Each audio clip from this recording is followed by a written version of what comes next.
Next is implementation of LRU।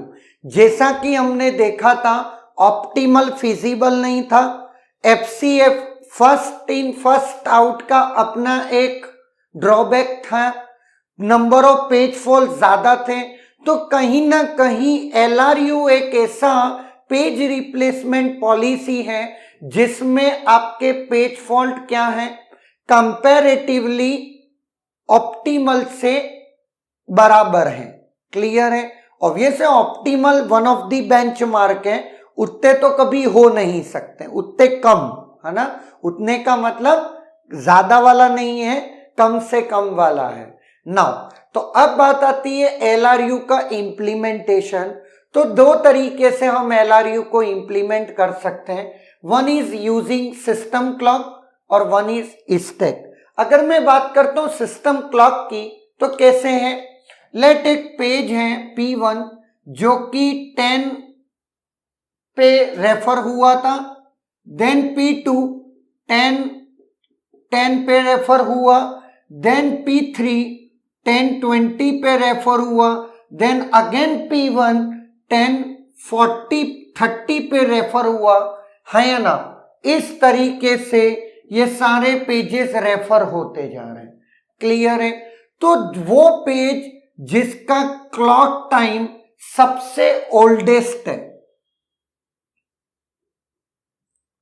तो जो क्या माना जाएगा, लीस्ट रिसेंट होगा, है ना, क्योंकि मोस्ट रिसेंट तो अभी तुम्हारा पेज जो रेफर हुआ है जिसका करंट क्लॉक अभी अभी जो टाइम पास हुआ होगा वही नोट होगा, लेकिन जो सबसे ओल्डर वन है उसका क्लॉक टाइम सबसे क्या होगा, पुराना होगा। तो लिस्ट रिसेंटली यूज्ड में हम उस पेज से न्यू पेज को रिप्लेस कर देंगे। क्लियर? तो इस केस में victim page will be page 2 rather than page 1, क्योंकि वो तो अभी उसका क्लॉक टाइम 10:30 है ना कि 10।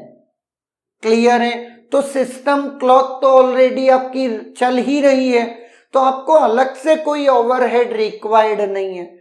हो सकता है अभी कई बार क्या होता है, इसको सिस्टम क्लॉक वाला स्ट्रेटेजी ना बोल करके काउंटर स्ट्रेटेजी बोलते हैं, बट अल्टीमेटली इंप्लीमेंटेशन ऐसे ही होगा। क्लियर है? नाउ अब एक और इंप्लीमेंटेशन का वे है, वो है using stack. Stack is nothing but a stack of page numbers. Whenever a page is referred, it is removed from the stack and put on the top of the stack. In this way, the top of the stack is the most recently used page. देखते हैं किस वे में इसको करते हैं, सुनना। ये एक स्टैक है 4, क्लियर, 7 और लास्ट में 0। नेक्स्ट, अब सुनना, टॉप ऑफ द स्टैक 0 है, इस पॉइंट पे मैं खड़ा हूं, यहां पर मैं ये कह सकता हूं top of the stack most recently referred page है ना। ना अब सुनना, जैसे ही 7 आया क्या वो स्टैक में है? यस। तो स्टैक से पहले रिमूव करो और फिर इसको टॉप में रखो, तो जब after 7 situation of the stack will look like this. Clear? Next 1, तो 1 टॉप ऑफ द स्टैक चला जाएगा, फिर 0, तो 0 will be popped and then again pushed on the top of the stack, 4 7 1 0।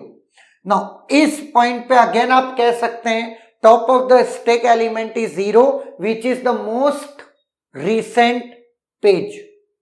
Clear? और ये ऑलवेज ट्रू होगा। Now अब सुनना बहुत ध्यान से, इन केस अगर बात आती है अब क्या 2 के केस में हमारे पास सिर्फ 4 फ्रेम्स ही थी, 4 का स्टैक हम मेंटेन करके रखेंगे। Late clear? नाउ अब 2 आया तो 2 तो है नहीं, स्टैक का कोई एक एलिमेंट रिमूव होगा, तो कौन रिमूव होगा? Bottom of the stack element remove होगा। अब bottom of the stack element कैसे रिमूव होगा? ऑब्वियस है बॉटम से तो निकालोगे नहीं, क्योंकि है तो ये स्टैक ना, तो एक एक करके एलिमेंट को निकालेंगे, सबसे लास्ट वाले को रिमूव करेंगे और वापस डालेंगे। नो डाउट तुम्हारे दिमाग में एक सवाल आ रहा होगा, सर ये कोई बेटर डेटा स्ट्रक्चर तो नहीं है। आई एग्री, ये बेस्ट डेटा स्ट्रक्चर तो नहीं ही है, लेकिन yes that is one way of implementing LRU।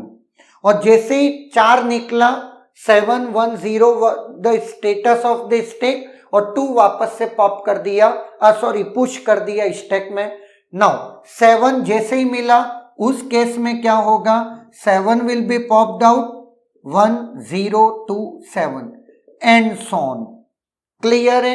तो LRU को आप स्टैक के थ्रू भी इंप्लीमेंट कर सकते हो, और आप ये कह सकते हैं कि जो top of the stack element होता है वो always most recently used page होगा। अगर हमको कोई पेज स्वैप आउट करना है तो bottom of the stack number जो भी होगा वो स्वैप आउट होगा, और रिक्वेस्टेड पेज जो कि आ रहा है वो top of the stack again बाद में हो जाएगा। क्लियर है? इस तरीके से हम ये कह सकते हैं we can implement the LRU, least recently used algorithm. Is there any doubt?